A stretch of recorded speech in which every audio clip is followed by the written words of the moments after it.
केदारनाथ धाम, जिसकी कथा और रहस्यों को जो पूरा सुनता है उसके जन्मों जन्मों के पाप मिट जाते हैं और भगवान शिव उसे निरोगी और हमेशा खुश रहने का आशीर्वाद भी देते हैं। दोस्तों, आज मैं आप सभी को केदारनाथ धाम के उन 10 रहस्य के बारे में जानकारी देंगे जिसे हमारे भारतवासी बहुत कम जानते हैं। भगवान शिव खुद यहाँ पर 24 घंटे विराजमान रहते हैं और ऐसे में उनकी इस धाम की कहानी के बारे में जो भी सुनता है वो धन्य हो जाता है। इसीलिए दोस्तों, इस वीडियो को पूरा जरूर देखेंगे और कमेंट बॉक्स में हर हर महादेव जरूर लिख देंगे। तो चलिए इस वीडियो को शुरू कर लेते हैं। पहला रहस्य, केदारनाथ धाम का रहस्यमय निर्माण। केदारनाथ मंदिर का निर्माण बड़ी बड़ी पत्थरों, चट्टानों, शिलाखंडों से किया गया है। इन शिलाखंडों को आपस में जोड़ने के लिए इंटरलॉकिंग तकनीक को अपनाया गया है, जिसमें कहीं भी सीमेंट इत्यादि का प्रयोग नहीं किया गया है। अब इसमें सबसे बड़ा रोचक तथ्य और ऐसे ही है जो केदारनाथ धाम से समुद्र तल से 22,000 फीट की ऊंचाई पर स्थित है। इतनी अधिक ऊंचाई पर इतनी विशाल शिलाखंड को पहुंचाना और फिर उन्हें एक के ऊपर एक रखकर इंटरलॉकिंग करना किसी मानव के लिए सक्षम नहीं दिखता। आज तक इस रहस्य का खुलासा नहीं हो पाया कि आखिर इतनी भारी पत्थर को इतनी ऊंचाई पर लाकर व तराश कर कैसे मंदिर की शक्ल दी गई होगी, खासकर ये विशालकाय छत कैसे खंभों पर रखी गई होगी। दूसरा रहस्य है केदारनाथ धाम की भौगोलिक स्थिति। केदारनाथ धाम में एक तरफ करीबन 22,000 फुट केदार, दूसरी तरफ 21,600 फुट ऊंचा खर्च कुंड और तीसरी तरफ 22,700 फुट ऊंचा भरत कुंड का पहाड़ न सिर्फ 3 पहाड़ बल्कि 5 नदियों का संगम भी है। यहाँ मंदाकिनी, मधु, गंगा, क्षीर गंगा, सरस्वती और स्वर्ण गौरी है। इन नदियों में अलकनंदा की सहायक मंदाकिनी आज भी मौजूद है। इसी के किनारे है केदारेश्वर धाम। यहाँ सर्दियों में भारी बर्फ और बारिश में जबरदस्त पानी रहता है।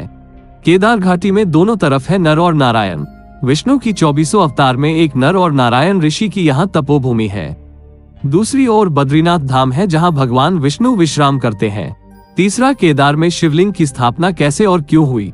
जब महाभारत युद्ध के बाद पांडवों पर अपने भाइयों और सगे संबंधियों की हत्या का दोष लगा था, तब भगवान श्री कृष्ण ने उन्हें भगवान शिव से क्षमा मांगने का सुझाव दिया था, लेकिन शिव जी पांडवों को क्षमा नहीं करना चाहते थे।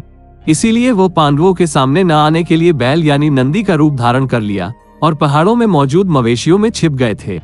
लेकिन गदाधारी भीम ने उन्हें देखते ही पहचान लिया। तब भगवान शिव का दर्शन पाने के लिए पांडवों ने एक योजना बनाई और भीम ने विशाल रूप धारण करके अपने दोनों पैर केदार पर्वत के दोनों ओर फैला दिए। सभी पशु भीम के पैर के नीचे से गुजर गए, लेकिन भैंस के रूपी भगवान शिव भीम के पैर के नीचे से नहीं निकले। तब भगवान शिव को पहचानकर उस भैंस को पकड़ना चाहा तो वो भैंस धरती में समाने लगा। तभी भीम ने भैंसे का पिछला भाग कसकर पकड़ लिया। भगवान शिव पांडवों की भक्ति से प्रसन्न होकर उन्हें दर्शन देकर पाप मुक्त कर दिया। कहा जाता है कि तभी से भगवान शिव यहाँ भैंस की पीठ की आकृति के रूप में पूजे जाते हैं। मान्यता है कि इस भैंस का मुंह नेपाल में निकला, जहां भगवान शिव की पूजा पशुपतिनाथ के रूप में की जाती है। चौथा रहस्य, इस मंदिर का निर्माण किसने और क्यों किया। ऐसा कहा जाता है कि इस मंदिर के निर्माण के पहले यहाँ पर एक दूसरा मंदिर हुआ करता था, जिसे पांडवों ने बनाया था। लेकिन वक्त के थपेड़ों की मार के चलते ये मंदिर विलुप्त हो गया। उसके बाद जगत गुरु आदि शंकराचार्य जी केदारनाथ आए और फिर उन्होंने इस मंदिर का निर्माण करवाया। इस मंदिर के पीछे ही उनकी समाधि है।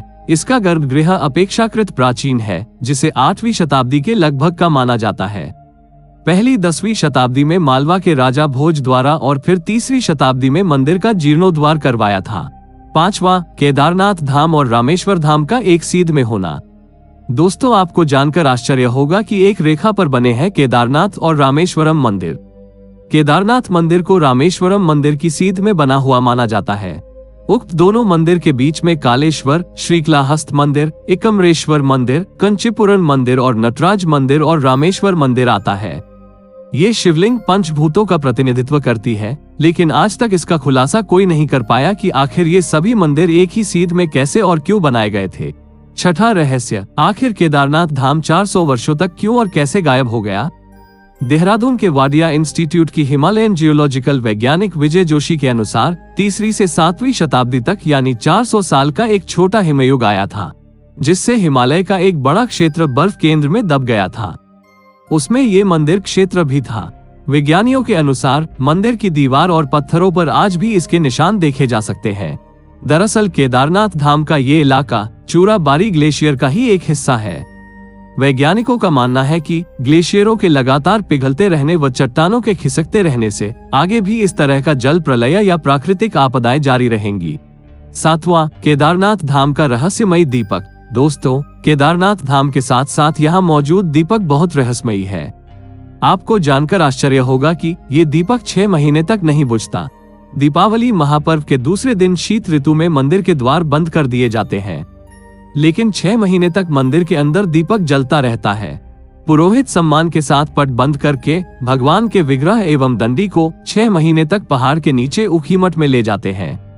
6 माह के बाद मई में केदारनाथ के कपाट खुलते हैं, तब उत्तराखंड की यात्रा प्रारंभ होती है।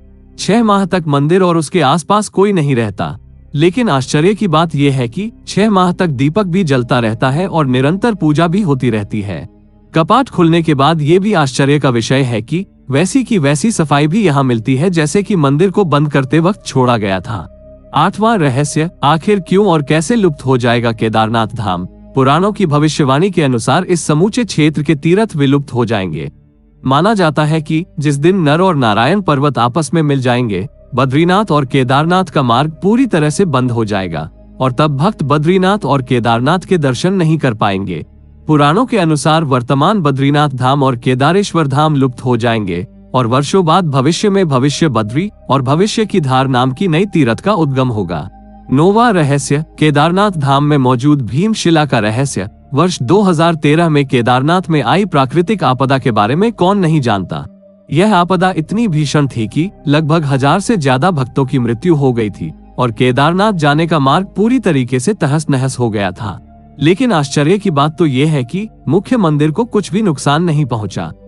इसका कारण था बाढ़ के पानी में बहकर आया एक विशाल चट्टान, जिसे आज हम भीमशिला के नाम से जानते हैं। 2013 में जब बाढ़ का पानी तीव्र गति के साथ केदारनाथ धाम मंदिर की तरफ बह रहा था, तब उस पानी के साथ साथ एक विशालकाय चट्टान भी मंदिर की तरफ बहती हुई आई और ठीक मंदिर के पीछे आकर रुक गया।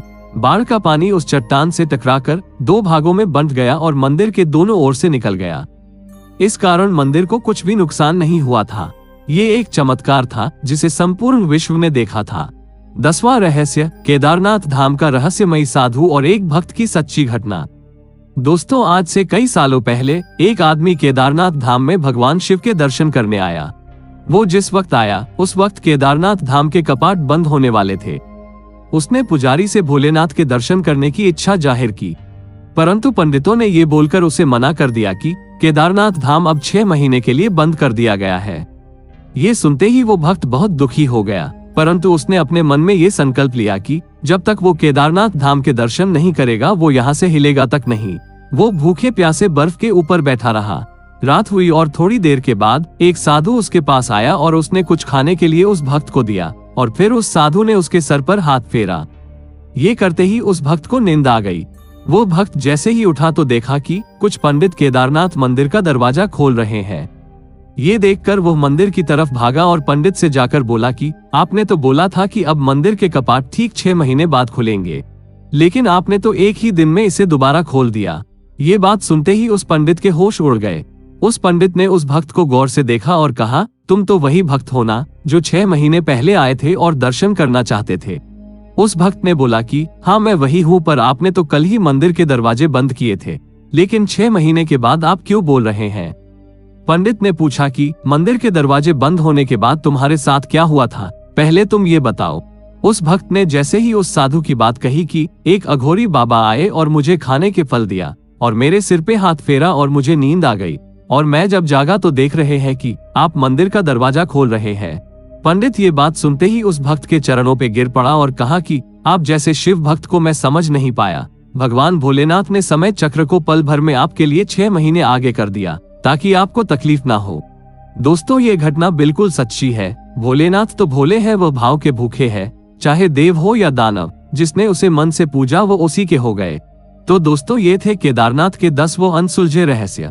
वीडियो अच्छा लगे तो वीडियो को लाइक, शेयर और सब्सक्राइब बटन को क्लिक कर बेल आइकॉन को प्रेस करना नहीं भूलेंगे।